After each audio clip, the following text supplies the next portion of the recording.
Quem foi Jacó Armínio, o pai do arminianismo? Bom, pessoal, no vídeo de hoje nós vamos falar sobre a biografia desse teólogo do século XVI chamado Jacó Armínio. Ele morre no começo do século XVII e nós vamos tratar um pouco sobre a vida dele. Eu apenas quero apresentar a vida dele para vocês, porque às vezes a gente tem muitos mitos sobre a pessoa, a gente nunca leu uma biografia sobre a pessoa.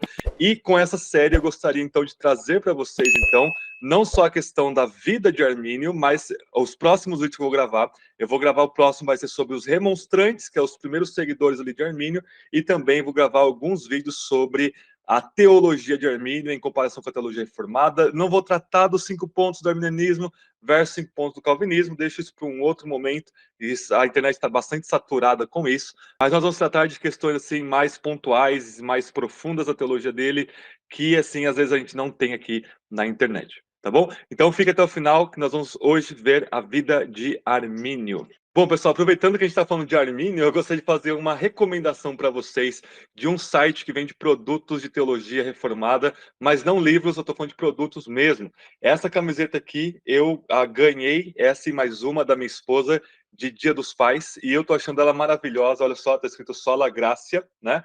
Um dos 5 solas da Reforma, e aí você tem um texto aqui embaixo muito importante, tá? Ela é muito boa qualidade, ela não é aquelas camisetas que você compra e já desbota quando você lava, e ela é muito boa mesmo. Desde o dia dos pais eu estou usando elas e estou fazendo propaganda de graça. Não conheço eles, não tive nenhum contato com eles, eu apenas estou recomendando um bom produto para vocês.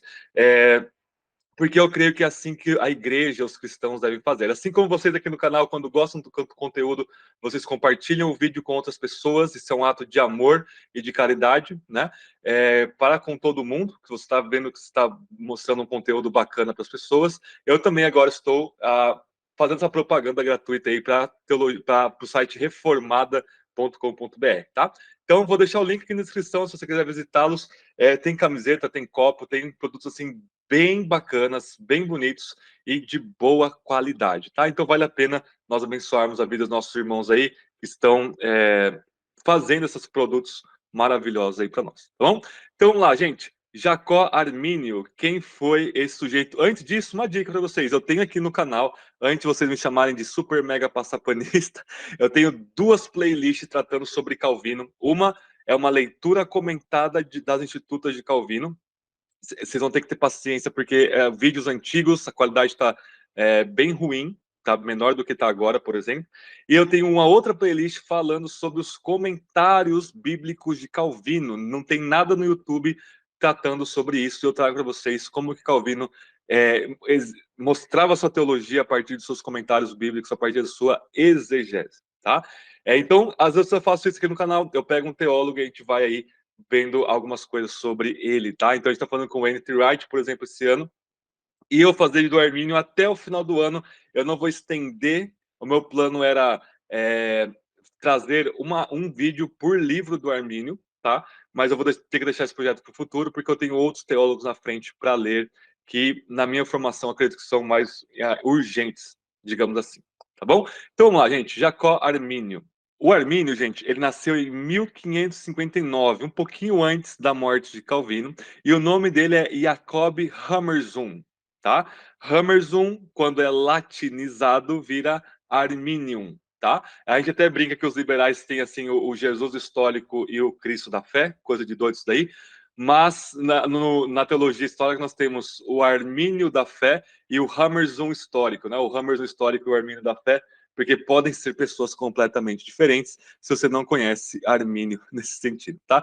Então ele nasceu numa cidade lá na Holanda chamada Oudwater. E aí, como eu não sou holandês, eu coloquei no Google Tradutor como é que os holandeses falam. Em inglês seria Oudwater, né? Mas eles falam lá Oudwater. E ele nasceu então em 1559, tá bom? Nós já temos uma infelicidade marcando.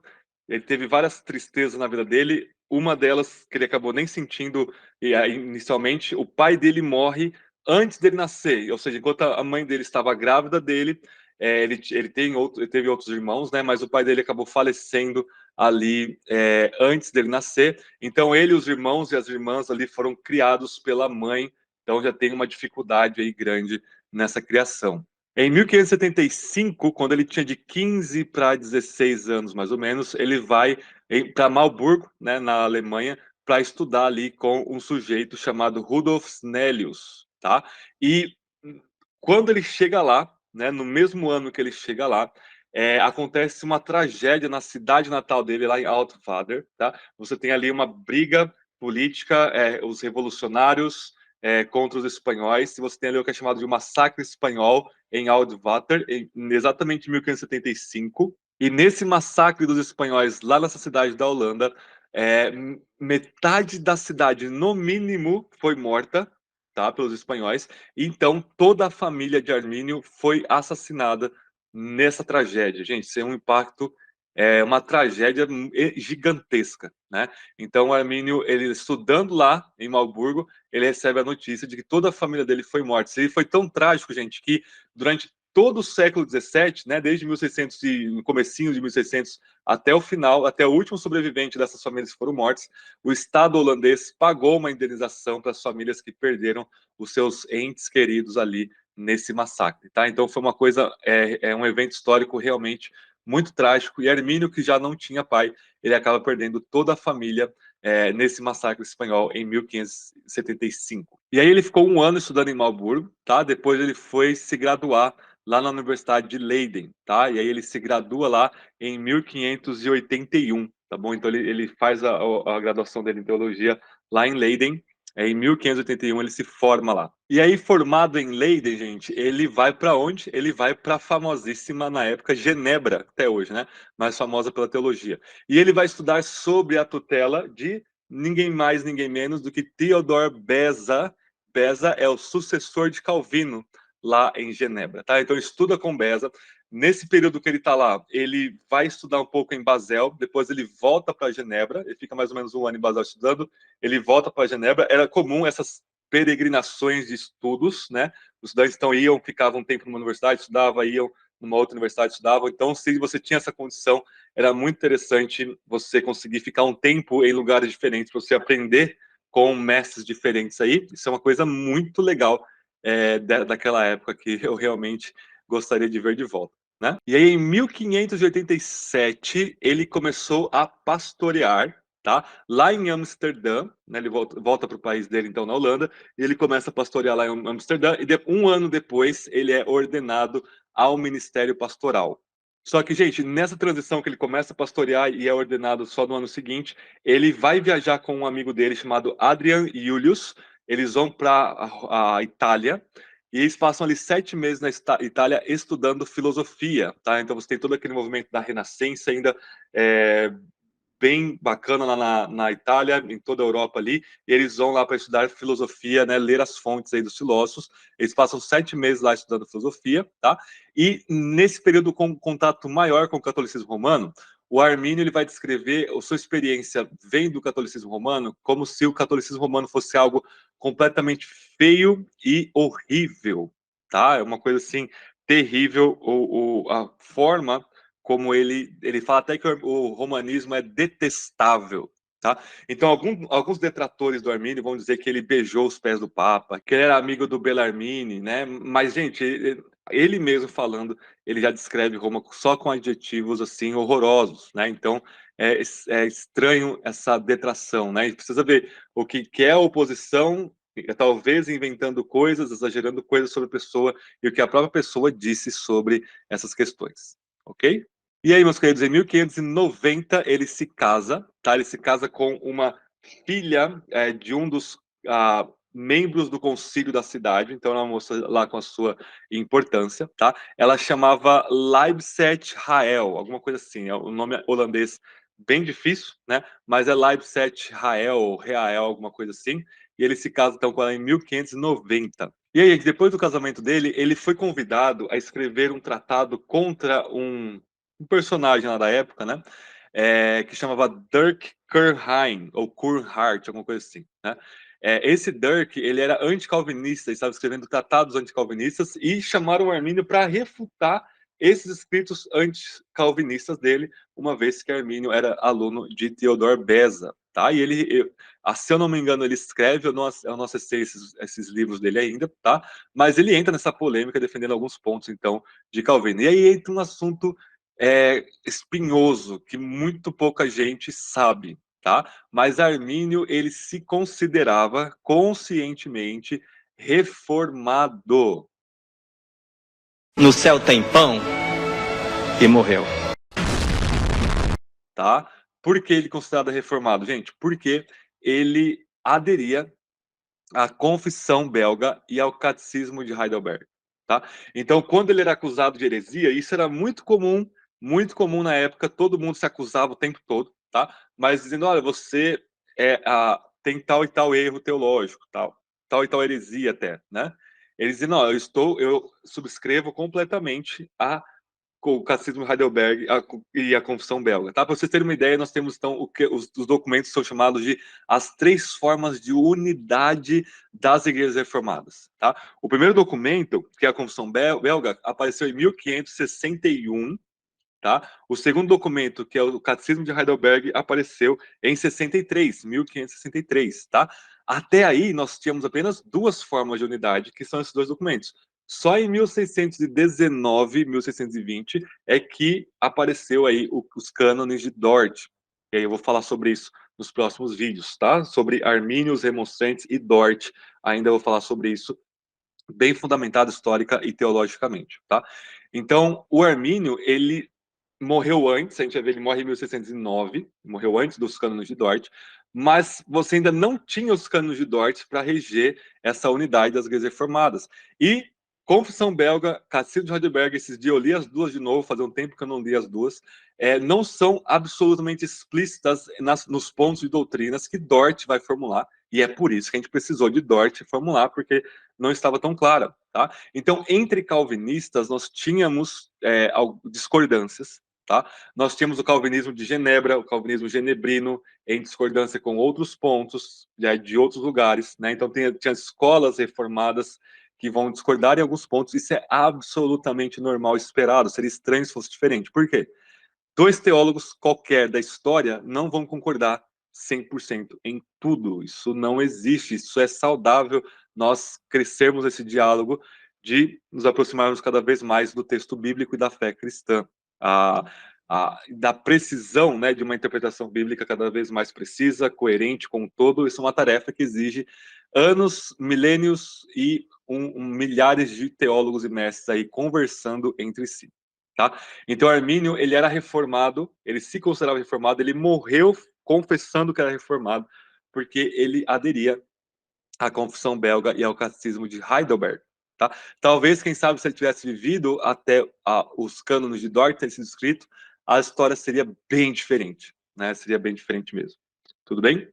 Então, depois disso, gente, ele entra nessas controvérsias, né?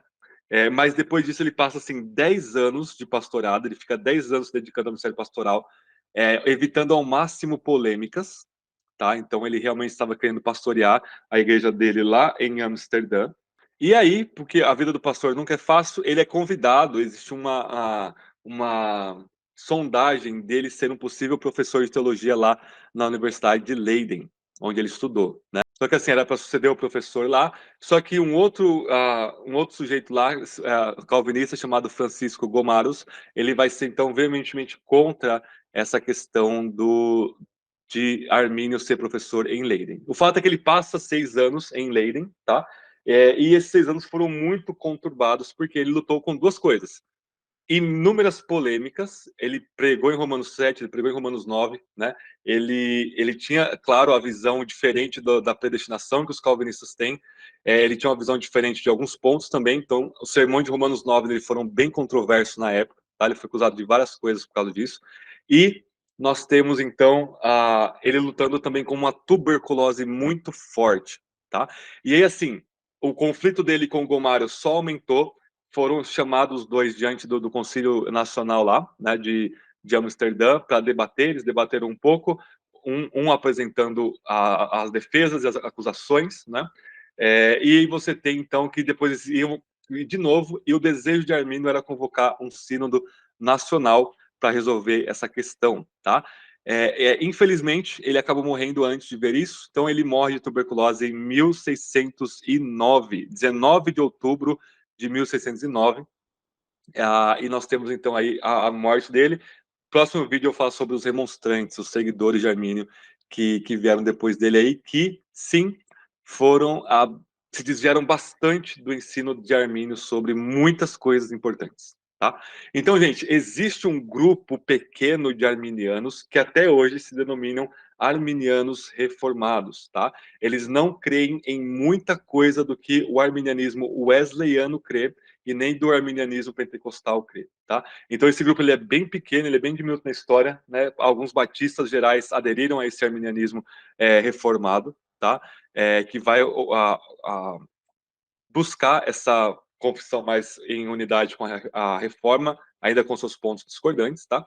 E se você é arminiano, você está aqui no nosso canal, você é arminiano, eu convido você a ler a Confissão Belga e o Cassino de Heidelberg. Leia de forma crítica, não estou falando para você aderir a isso, eu confesso os dois documentos, confesso o Dort, confesso a Confissão de Fé Batista de 1689, que é a irmã gêmea praticamente da de Westminster, que é também outro documento para lá de maravilhoso, presbiterianos, né? E todas as confissões lá, elas têm muitas coisas muito boas para cada tradição dentro do protestantismo, tá? Leia, veja o que você acha, entenda que o seu pai, Armínio, né, brincadeira, tá, gente? Porque, assim, sempre uma tradição é muito maior do que aquele que a originou. Então, o calvinismo ele é muito maior do que Calvino, o calvinismo não depende de Calvino, o arminianismo também não depende de Armínio, mas ele é um teólogo do século XVI, final do século XVI, comecinho do século XVII, que vale a pena ser lido, que deve ser lido. Então, como ler alguém como Armínio se você é reformado? Como você lê qualquer outro teólogo, pelo menos como você deveria ler. Então, você pega os livros, lê com uma intenção de aprender primeiro, já vai vendo os pontos críticos que você discorda, né? Faça isso com Calvino também, com Tomás de Aquino, com Agostinho, com Calbart. Você sempre tem que aprender, sempre tem algo a se aprender dos teólogos da história da igreja, né? À toa que são nomes importantes, né? E faça suas críticas com amor e com moderação. Gente, estou terminando um livro maravilhoso lançado esse ano em inglês, que chama Quando Cristãos Discordam, When Christians Disagree, do Tim Cooper, onde ele vai comparar Joe Owen com Richard Baxter. Em breve, Baxter, né? Em breve eu vou trazer um vídeo sobre esse livro que é fundamental para os nossos tempos turbulentos que nós estamos vivendo, tá? Gostou dessa biografia de Armínio? Conseguiu aprender alguma coisa com isso? Se inscreva no canal se você não é inscrito, deixe seu like e compartilhe esse conteúdo com arminianos e calvinistas para nós aprendermos juntos e não difamarmos nossos irmãos e irmãs em Cristo Jesus, tá bom? Pessoal, interrompendo o nosso vídeo rapidinho aqui para mostrar para vocês nosso espaço de membros aqui no canal. Aqui no canal, além de todo o conteúdo gratuito que a gente faz com muito amor para vocês, nós também temos nosso espaço de membros para aqueles que querem se aprofundar cada vez mais no estudo bíblico e no estudo teológico. E aqui nós temos o Seminário Avançado de Teologia e o Instituto de Linguagem Bíblica. No Seminário Avançado de Teologia, nós temos aí cursos de teologia bíblica, histórica e sistemática, num nível avançadíssimo, mas sempre numa linguagem acessível a todos, tanto que não precisa de nenhum pré-requisito para vocês entenderem as aulas. Então, quer se aprofundar na teologia como um todo, se inscreva aqui no nosso Seminário Avançado de Teologia, e temos também o nosso Instituto de Linguagem Bíblica, onde nós usamos o melhor da metodologia de aquisição de linguagem para ensinar o grego e o hebraico bíblico. Só no nosso curso de grego nós vamos ter mais de 200 aulas para vocês. Então, ficou curioso? Seja membro aqui do nosso canal e seja abençoado aí com rico conteúdo, tá bom, pessoal? Deus abençoe.